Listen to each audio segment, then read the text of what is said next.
जा रहा था तो स्वर्ग जाने से पहले प्रेरितों के काम पहला अध्याय 8वें वचन में यीशु ने इस बात को कहा कि जब पवित्र आत्मा तुम पर आएगा तो तुम सामर्थ पाओगे और यरूशलेम और सारे सामरिया और पृथ्वी की छोर तक मेरे गवाह बन जाओगे। यीशु मसीह ने इस बात को नहीं कहा कि जब पवित्र आत्मा तुम पर आएगा तो तुम मसीही बन जाओगे। यीशु ने इस बात को नहीं कहा कि जब पवित्र आत्मा तुम पर आएगा तो तुम भविष्यवक्ता बन जाओगे। यीशु ने इस बात को भी नहीं कहा कि जब पवित्र आत्मा तुम पर आएगा तो तुम विश्वासी बन जाओगे। लेकिन यीशु मसीह बिल्कुल स्पष्ट था। यीशु ने कहा कि जब पवित्र आत्मा तुम पर आएगा तो तुम मेरे गवाह बन जाओगे, मेरी गवाही देने वाले बन जाओगे। यदि हमारे पास पवित्र आत्मा है तो हम यीशु मसीह के गवाह हैं। और कैसे गवाह हैं, वो सारी बातें मैं आज आपको बताने जा रहा हूं।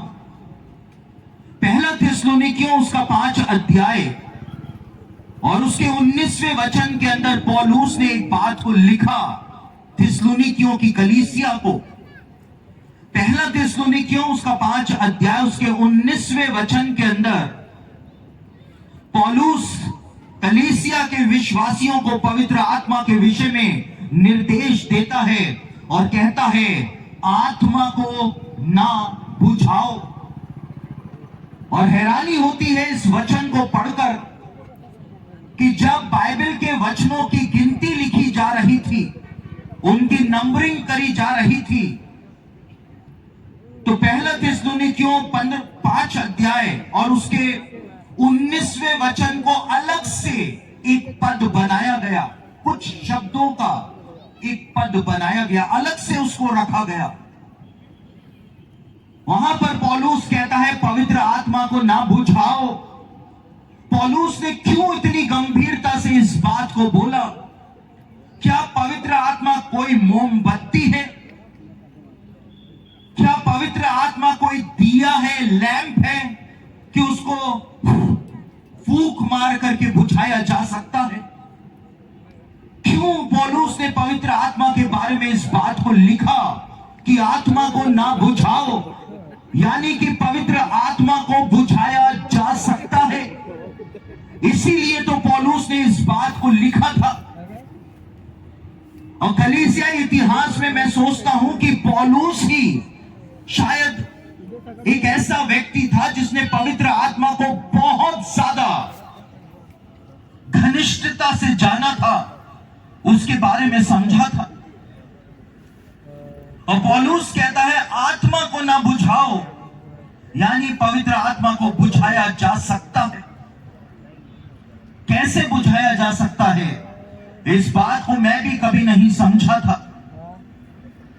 2019 में आकर के इस बात को मैं समझा कि पवित्र आत्मा को कैसे बुझाया जा सकता है। 2018 में पूरे साल मैंने इतनी आत्मिक जागृति सभाओं में प्रचार किया, इतनी आत्मिक सभाओं में मैंने प्रचार किया कि पूरे महीने 30 दिन 60 दिन 90 दिन निरंतर मैं प्रचार करता रहा। और जब दिसंबर 2018 आया तो दिसंबर 2018 आते आते मुझको अपने आत्मिक जीवन के अंदर प्रार्थना का अभाव महसूस होना शुरू हो गया, क्योंकि मैं निरंतर प्रार्थना सभाओं के अंदर प्रचार करता रहा। वचन पढ़ने का समय नहीं मिला, परमेश्वर के साथ संगति करने का समय नहीं मिला, ज्यादा से ज्यादा प्रार्थना करने का समय नहीं मिला। मेरे जीवन के द्वारा, मेरी सेवकाई के द्वारा, मेरे वचनों के द्वारा लोग आशीषित हो रहे थे, लेकिन मैं आत्मिक संगति का अभाव महसूस कर रहा था, क्योंकि मैं उतना समय परमेश्वर को नहीं दे पा रहा था जितना समय मुझे देना चाहिए।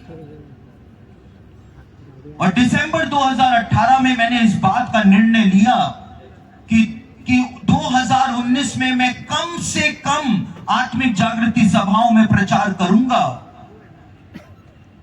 और मैं ज्यादा से ज्यादा समय परमेश्वर की उपस्थिति में बिताऊंगा।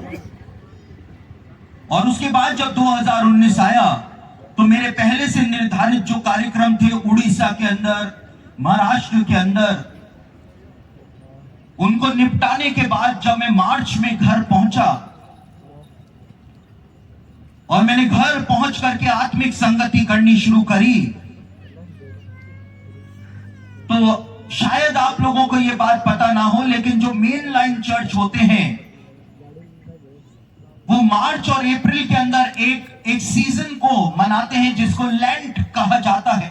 वो 40 दिनों के उपवास रखते हैं। और अजमेर में मैं जिस जगह के ऊपर रहता हूं, उस जगह पर, उस कॉलोनी में 150 मसीही परिवार रहते हैं जो कि मेन लाइन चर्च के मेंबर हैं। और 40 दिनों तक हर मसीही परिवार में, हर मसीही घर में प्रार्थना सभाएं होती हैं, क्योंकि वो यीशु के दुख को जो क्रूस पर हुआ था उसको याद करते हैं। और मैंने सोचा क्योंकि मैं इस समय घर पर ही हूं, तो यह अच्छा मौका है कि मैं भी इन प्रार्थना सभाओं में घर घर में जाऊं और वहां पर जाकर के मैं भी वचन को सुनूं, बोलूं नहीं, लेकिन वचन को सुनूं दूसरों के द्वारा। और मैंने पवित्र आत्मा से नहीं पूछा, ये मेरा खुद का व्यक्तिगत निर्णय था कि मैं इन सब प्रार्थना सभाओं के अंदर जाऊंगा जो 40 दिनों तक हर घर में चलती हैं, और वचन को सुनूंगा। और मैं और मेरी पत्नी, हम दोनों ने उन प्रार्थना सभाओं में जाना शुरू कर दिया। और जब मैं उन प्रार्थना सभाओं में गया तो मैंने एक बात तुरंत ही महसूस कर ली कि जितने भी वक्ता उन प्रार्थना सभाओं के अंदर प्रचार करने आते हैं, उनमें से किसी के पास भी परमेश्वर का वचन नहीं है। सुला देने वाले संदेश, उबा देने वाले संदेश वो प्रचार करते थे, लेकिन उसके बावजूद मैं 40 दिनों तक उन सभाओं में अलग अलग घरों में जाता रहा। और उसके बाद जब दुख भोग सप्ताह आया, पैशन वीक आया, तो मुझको मध्य प्रदेश के छतरपुर में जाकर के प्रचार करना था 8 दिनों तक। और मैं और मेरी पत्नी, हम दोनों छतरपुर पहुंचे और उसके बाद हमने उन सभाओं की तैयारी करनी शुरू कर दी। और अगले दिन सुबह, जो कि खजूर रविवार होता है 2019 में, उस खजूर रविवार के दिन जब मैं प्रचार करने के लिए खड़ा हुआ, तो जैसा कि हमेशा होता है, मैं मंच के ऊपर आता हूं और उसके बाद मैं परमेश्वर के वचन को प्रचार करता हूं। लेकिन 2019 में उन 40 दिनों तक मैं ऐसे संदेशों को सुनता रहा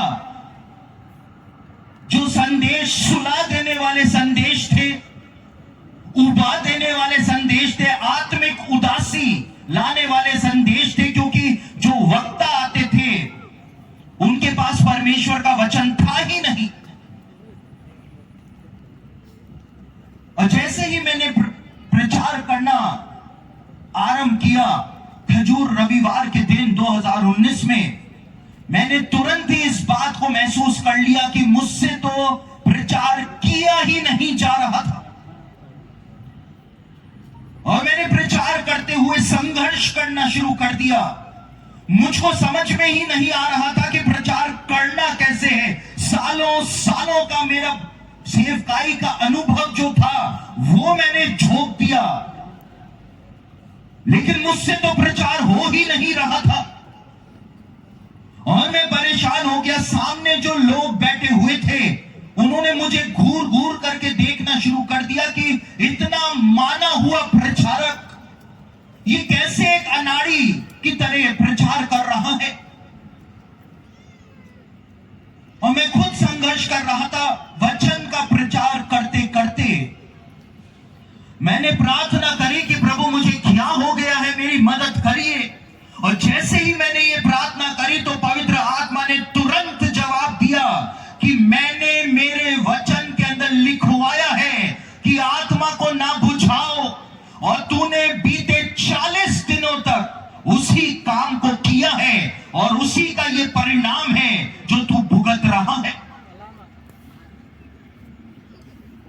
और मैंने कहा प्रभु मेरी मदद करिए, लेकिन पवित्र आत्मा ने मदद नहीं करी। मैं पूरे संदेश के अंदर संघर्ष करता रहा कि कैसे अपने संदेश को समाप्त करूं, और जैसे तैसे मैंने अपने संदेश को समाप्त किया और मैं तुरंत उतर करके अपने होटल के कमरे में चला गया। मैंने किसी से बात नहीं करी, अपनी पत्नी से भी बात नहीं करी। मैं सीधा अपने होटल के कमरे में गया, वहां पर जा करके प्रार्थना करी कि प्रभु मुझसे गलती हो गई, मुझको माफ कर दो। लेकिन पवित्र आत्मा ने कहा कि मैंने कहा है आत्मा को ना बुझाओ, तूने उसी काम को कर दिया है। और मैं आपको बताऊं, मैं वो पूरे सप्ताह वचन बोलने में संघर्ष करता रहा। एक अनाड़ी प्रचारक जो होता है उस तरह का व्यवहार मैं मंच के ऊपर कर रहा था, क्योंकि 40 दिनों तक मैं ऐसे प्रचारकों को सुनता रहा जिनके पास परमेश्वर का वचन था ही नहीं, जिनके पास सुला देने वाले, उबा देने वाले संदेश थे। और उसके बाद जैसे तैसे वो सभाएं समाप्त हुई, मैं वापस घर गया और कुछ दिनों के बाद मुझको महाराष्ट्र में जाकर के परमेश्वर का वचन प्रचार करना था, एक बड़ी सभा में। और मैं डर रहा था कि जैसा संघर्ष मैंने मध्य प्रदेश में किया, कहीं वैसा ही हाल मेरा महाराष्ट्र में ना हो जाए। और घर पहुंच करके मैंने अब वास्तविक संगति परमेश्वर के साथ करनी शुरू करी, और मैं निरंतर प्रार्थना में परमेश्वर के सामने बैठा रहा, वचन का अध्ययन करता रहा। और ऐसे प्रचारकों के संदेशों को मैंने सुना जिनके पास पवित्र आत्मा के द्वारा दिया गया संदेश था, और मैं निरंतर उनको सुनता रहा, निरंतर वचन पढ़ता रहा, निरंतर प्रार्थना करता रहा, वो वास्तविक आत्मिक संगति करता रहा। और उसके कुछ दिनों के बाद जब मैं महाराष्ट्र गया प्रचार करने के लिए, तो मैं व्याकुल था अंदर से कि कहीं मैं संघर्ष ना करने लगूं वचन बोलते समय। लेकिन जैसे ही मैं मंच के ऊपर आया, जब मैं आकर के खड़ा हुआ वचन का प्रचार करने के लिए, तब भी मैं व्याकुल था। लेकिन जब मैंने वचन का प्रचार करना शुरू किया, तो मैं आपको बताऊं कि वही पुराना प्रचारक जो था वो वापस से मंच के ऊपर लौट आया था, क्योंकि अब मैं वास्तविक आत्मिक संगति करके आया था। और उसके बाद मैंने परमेश्वर के वचन का प्रचार किया। लेकिन जिंदगी भर की एक सीख मुझे मिल गई कि वचन में लिखा हुआ है पवित्र आत्मा को ना बुझाओ। हमको कभी भी इस बात की रिस्क नहीं उठानी चाहिए। कभी भी आपको ऐसे लोगों के संदेशों को नहीं सुनना चाहिए जिनके पास परमेश्वर का वचन है ही नहीं। यदि किसी प्रचारक के संदेशों को सुनने के बाद आपको नींद आ रही है, तो आप उसके संदेशों को ना सुने। अब आप सोच रहे होंगे कि मुझे तो सारे ही प्रचारकों के संदेश में नींद आती है, तो क्या किसी को भी ना सुनो? अब वो आपकी नींद की गोली है, वो आप जाने। लेकिन यदि किसी का संदेश सुनने से आपको नींद आ रही है, उबासी आ रही है, आप परेशान हो रहे हैं, आप ऐसे प्रचारकों के संदेशों को ना सुने। उन प्रचारकों के संदेशों को सुने जिन्होंने पवित्र आत्मा को पाया है, जिन्होंने परमेश्वर के वचन को पाया है। और जब उनके संदेशों को सुनेंगे तो आप भी सामर्थ्य से परिपूर्ण होते चले जाएंगे। लेकिन यदि उबाऊ संदेश सुनेंगे, उदासी वाले संदेश सुनेंगे, तो वही आत्मिक उदासी आपके अंदर आ जाएगी, वही आलस आपके अंदर आ जाएगा, और आप पवित्र आत्मा को बुझाने का काम करने लग जाएंगे। ये सीख पवित्र आत्मा ने मुझे दी, और वही बात मैं आपके सामने रख रहा हूं कि पवित्र आत्मा को लेकर के हमको कोई भी मजाक नहीं करना चाहिए, हमको अपने आत्मिक जीवन से नहीं खेलना चाहिए। लेकिन पवित्र आत्मा के बारे में एक और बात वचन के अंदर अंदर लिखी हुई है। लूका रचित सुसमाचार उसका 10 अध्याय 21वें वचन के अंदर एक बात बताई हुई है जिसको हम पढ़ लेते हैं। लूका रचित सुसमाचार 10 अध्याय उसके 21वें पद के अंदर क्या लिखा हुआ है। उसी घड़ी वे पवित्र आत्मा में होकर आनंद से भर गया। यीशु मसीह के लिए बताया है कि वो पवित्र आत्मा में होकर आनंद से भर गया था। लेकिन प्रेरितों के काम उसका 13 अध्याय उसके 52वें वचन के अंदर क्या लिखा हुआ है उसको भी पढ़ लेते हैं। प्रेरितों के काम उसका 13 अध्याय 52वें वचन के अंदर लिखा हुआ है, और चेले आनंद से और पवित्र आत्मा से परिपूर्ण होते रहे। यीशु मसीह पवित्र आत्मा में होकर आनंद से भर गया था, और यहां पर लिखा है कि चेले जो थे वो आनंद से और पवित्र आत्मा से परिपूर्ण होते रहे। लेकिन इन दोनों ही वचनों को समझने के लिए एक और वचन हमको पढ़ना पड़ेगा जो पाया जाता है पहला थिस्सलुनीकियों की पत्री और उसका पहला अध्याय और उसके 6ठा वचन आपके सामने पढ़ रहा हूं। पहला थिस्सलुनीकियों पहला अध्याय 6ठा पद। और तुम बड़े कलेश में पवित्र आत्मा के आनंद के साथ वचन को मानकर हमारी और प्रभु की सी चाल चलने लगे। पौलुस कहता है कि तुम पवित्र आत्मा के आनंद के साथ हमारी और प्रभु की सी चाल चलने लगे। प्रभु की चाल क्या थी? प्रभु की चाल थी वो सुसमाचार प्रचार किया करता था। चेलों की चाल क्या थी? वो सुसमाचार प्रचार किया करते थे। लेकिन यहां पर पौलुस ने उसी शब्द का इस्तेमाल किया, पवित्र आत्मा का आनंद।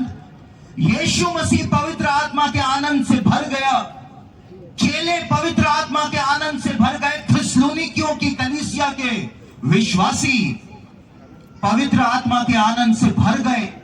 ये पवित्र आत्मा का आनंद होता क्या है? ये पवित्र आत्मा का आनंद क्या है जिसको हम महसूस कर सकते हैं? पवित्र आत्मा का आनंद जो होता है, चाहे आपकी परिस्थितियां कैसी भी हो, आपके पास पैसे नहीं हो, आप कर्जे में फंसे हुए हो, आपके ऊपर भयानक सताव किया जा रहा है, आपको झूठे मुकदमों के अंदर फंसा दिया गया, आप परेशान हैं, आपके घर में कोई बीमार है, आप डॉक्टरों के पास भाग रहे हैं, वकीलों के पास भाग रहे हैं, सताव से बचने के लिए भाग रहे हैं,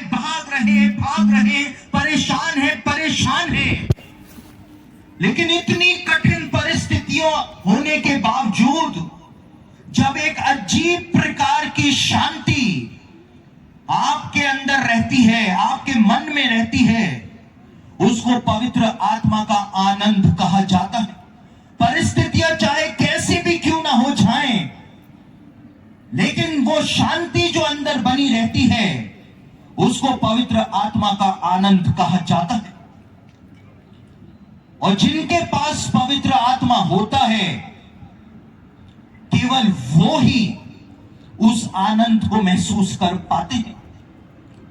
प्रेरितों के काम में लिखा है कि चेले उस आनंद से परिपूर्ण हो गए थे।